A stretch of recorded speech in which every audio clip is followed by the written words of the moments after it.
Jam posting itu perlu nggak sih kira-kira guys? Nah, teman-teman mau ngupload jam 7, jam 8, jam 9, ini ilmu dari orang YouTube langsung ya. Orang dalam langsung, jadi teman-teman tonton sampai habis biar teman-teman tahu kira-kira jam posting itu penting atau enggak, jam berapa aja yang perlu teman-teman tahuin biar teman-teman bisa FYP, dan jam posting itu ada apa enggak sih sebenarnya sesuai dengan apa kata YouTuber-YouTuber yang lain atau konten kreator yang lain. Nah, mungkin ini nggak berlaku di YouTube doang ya, tapi berlaku di channel-channel di platform-platform lain kayak Instagram, TikTok dan lain-lain. Hello guys, welcome in Faris Jenong. Nah, jadi kali ini gue mau sharing ke kalian kalau misalnya kira-kira jam posting itu penting nggak sih atau perlu nggak sih. Nah, di sini kebetulan aku tuh lagi searching. Nah, pas banget nih YouTube ngasih info banget buat para konten kreator yang lain. Jadi gini guys, nah teman-teman bisa belajar aja dan follow YouTube Kreator Indonesia. Di sini tuh banyak guys dari pertanyaan-pertanyaannya. Contohnya ini yang aku pengen bahas sekarang. Apakah jam posting itu penting? Nah, kadang kan kita kan sering banget ya diiming-iming sama YouTuber-YouTuber lain atau konten kreator yang lain. Temen-temen tuh harus upload jam segini. Temen-temen tuh harus upload jam segini. Nah, padahal sih YouTube ini langsung ngasih edukasi ke konten kreator apalagi yang pemula, karena mungkin konten kreator itu banyak merasa ditipu sama orang-orang seperti ini yang biar engagement dia naik dan juga ya biar mereka itu wah emang iya kak aku coba dulu ya. Nah gini jawabannya dari ini YouTube langsung guys ya, dari YouTube langsung, dan teman-teman bisa lihat. Oke, pertama kita bahas apakah jam posting itu penting? Jawabannya tidak, kata YouTube, tidak untuk jangka panjang. Nah, kalau jangka pendek berarti penting, jangka panjang berarti enggak. Karena apa? Karena YouTube analis itu akan memberitahu kapan sebagian besar audiens kita aktif menonton YouTube.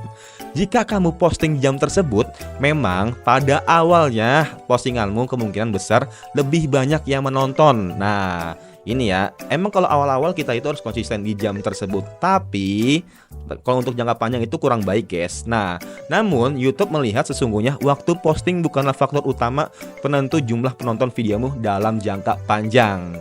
Oke, udah kejawab ya. Jadi jam posting itu nggak penting. Jadi untuk awal-awal mungkin penting ya, biar viewer kalian tuh tahu, oh nih misalnya Faris Jenong nih uploadnya setiap siang nih, atau nggak mungkin siapa lagi nih, Bang Jeming misalnya mungkinnya setiap sore nih uploadnya. Nah, biasanya kan gue uploadnya siang nih. Sekarang untuk video ini gue pengen upload ya sore lah, jam 3:30 lah. Kira-kira gimana ya untuk mengenai FYP dan lain-lain? Mungkin teman-teman bisa lihat view-nya. Dan sekarang ini gue upload jam 3:30 ya. Kan biasanya gue upload tuh itu siang ya, jam 12:30, jam 1. Cuman gue pengen langsung praktek aja.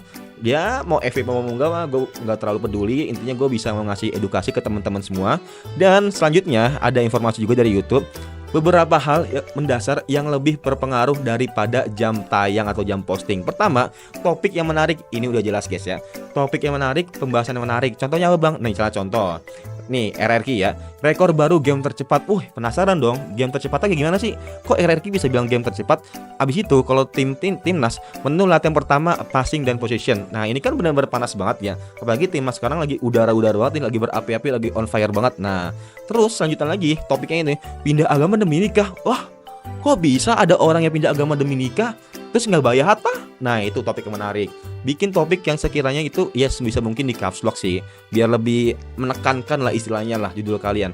Dan selanjutnya thumbnail yang menarik. Udah jelas ya, thumbnail menarik. Contoh ini nih, kan menarik semua guys. Contoh kalau misalnya teman-teman lihat thumbnail yang nggak menarik, emang ada ya thumbnail yang menarik ya? Kebanyakan sih YouTuber yang udah ini sih thumbnail menarik semua sih guys. Nah ya mungkin sekiranya pastinya teman-teman harus bikin thumbnail menarik lah. Contohnya mungkin ya thumbnail yang sekiranya nggak niat banget. Misalnya contoh gue lagi kayak gini tiba-tiba jadi thumbnail, itu kan nggak enak banget kan. Makanya kalau bisa mungkin dibikin kayak gini, ya biar lebih inilah, bervariasi lah. Dan juga selanjutnya judul yang menarik, itu udah pasti ya, judul yang menarik tadi berarti kebalik ya, antara topik yang menarik itu berarti isinya ya, isi materinya itu menarik. Dan juga judul yang menarik itu tadi yang waktu gue bahas di topik ini nih, judul-judulnya biar mereka itu jadi terpancing sama kalian. Kayak gini, pindah agama demi nikah, malam berdarah picopak. Nah masih banyak ya, teman-teman bisa searching aja untuk nyari judul yang menarik. Contoh misalnya teman-teman bikin mukbang makanan pedas. Nah ini teman-teman bisa searching tuh, misalnya contoh mukbang 3 kilo mie goreng, terus nggak ngotak. Nah pakai hooknya ya, hook dengan kalimat ya atau teks ya, mukbang 6 bungkus mie gacor level 8. Kan orang-orang penasaran nih, ini kok bisa sih, kok nggak ngotak kenapa nih? Nah, jadi penasaran kayak gitu guys. Selanjutnya, konten yang memuaskan. Nah, konten yang memuaskan itu pertama isi, hook, editing, dan juga pembawaan atau komunikasi. Oke, mungkin sekarang gue itu nggak editing dulu, maksudnya edit gue nggak terlalu banyak karena gue ada beberapa kerjaan, jadi kebetulan gue sendiri doang, jadi belum ada tim atau editor juga. Jadi ya ini juga gue bahasanya untuk ngetek videonya itu malam dan ngeditnya itu pagi, dan gue harus upload itu siang gitu. Dan juga ada beberapa kegiatan yang harus gue lakuin juga. Jadi terlalu over banget sih menurut gue sih. Tapi ya harus konsisten guys. Ingat resiko, setiap apa yang kita mulai kita harus bisa memaksimalkan setiap langkahnya. Oke, buat teman-teman semoga bermanfaat. Dan kalau teman-teman mau rekomendasi kira-kira ke depannya gue bikin konten apa, ditulis aja di kolom komentar. And see you next time, bye.